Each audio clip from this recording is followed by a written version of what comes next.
పద్మాల్లాంటివండి, మా అబ్బాయి కళ్ళు పద్మాల్లాంటివండి అంటాడు.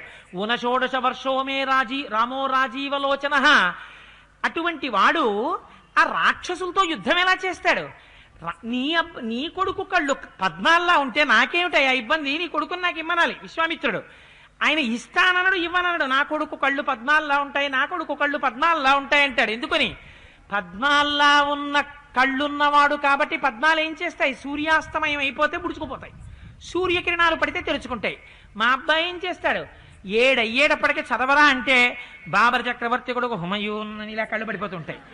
ఏడైతే చదవడండి మా అబ్బాయి అని మళ్ళీ అమ్మ తీసుకొచ్చి అన్నం పెట్టి పోని తెల్లారకట్టలేస్తావురా అని పడుకోబెడుతుంది. అందుకని ఇంకా మా అబ్బాయికి పాపం 12 ఏళ్ళు కూడా లేవండి, 16 ఏళ్ళు కూడా లేలేదండి. ఊనషోడశ వర్షోమే రామో రాజీవలోచన కిమర్థం యుద్ధితాం ప్రాప్సి. అయ్యో యుద్ధం వచ్చేసింది. ఏం చేస్తాడు మా అబ్బాయి? నువ్వు చూస్తే ఎందుకు అడుగుతున్నావు? నేను శపించలేక కాదయ్యా, శాపం ఇవ్వకూడదు. నేను యాగం చేస్తూ ఉంటే మారీచ సుబాహులనేటటువంటి 2 రాక్షసులు వచ్చి చిట్ట చివరి దాకా వచ్చిన తర్వాత అందులోకి రక్తమాంసాలు పోసేస్తున్నారు. అగ్నిహోత్రం చల్లారిపోతోంది. అందుకని రక్షించడానికి నీ కొడుకు కావాలంటున్నావు.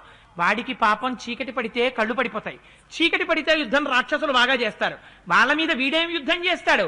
అందుకని మహాప్రభో లేక పుట్టాడయ్యా నాకు కొడుకు, వాడెందుకయ్యా నీకు? రాముడేమి యుద్ధం చేస్తాడయ్యా? రాముడిని అడక్కు, నేనొస్తా.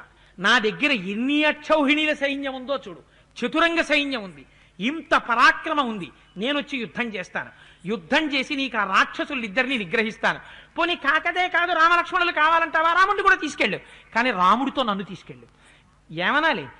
ఇది మనందరం అనే మాట. ఏమంటాం? మీ అబ్బాయిని పంపించండి అన్నారనుకోండి, ఏమో వాళ్ళ ఇంటికి మా అబ్బాయి వెళ్ళిన తర్వాత బాబోయ్ ఎందుకైనా మంచిదని నేను మా అబ్బాయి కలిసి వస్తాను లేండి అంటాం. ఎందుకని? వీడిని ఏమైనా వాళ్ళు గబుక్కుని ఇబ్బంది పెడితే పక్క నుండి నేను రక్షించుకోవచ్చు అని. అందుకని గృహస్థ ఏం చేస్తాడు? లోపల ఒక భావం పెట్టుకుని నేను వస్తానండి అంటాడు. అలా మా అబ్బాయితో నేను వస్తానండి అన్నాడు అని మళ్ళీ తడబడ్డాడు. తడబడి వచ్చి ఏం చెయ్యాలంటే అక్కడ ఎవరిని చంపాలో ఒకసారి చెప్దురు అన్నాడు. అంటే ఆయన అన్నాడు, విశ్వామిత్రుడు కూడా అంత అందంగా మాట్లాడతాడు, ఆయన అసత్యాలు పలకడు. ఏమయ్యా, ఉన్న మాట ఉన్నట్టు చెప్తున్నాను. ఈ లోకంలో రావణాసురుడని ఒక రాక్షసుడు బయలుదేరాడు. వాడు అపారమైనటువంటి తపశ్శక్తి సంపన్నుడు. వాడు దేవతల చేత కాని, రాక్షసుల చేత కాని, యక్ష గంధర్వ కిన్నెర కింపురుషుల చేత కాని నిగ్రహింపబడడు. వాడు ఇవాళ సముద్రాల్ని, వాయువుని, అష్టదిక్పాలకుల్ని శాసిస్తున్నాడు. వాడిని ఎదిరించి నిలబడగలిగినటువంటి మొగనగాడు ప్రపంచంలో లేడు. ఆ రాక్షసుడు వచ్చి స్వయంగా విఘ్నం కలిగించట్లేదు, వాడి పను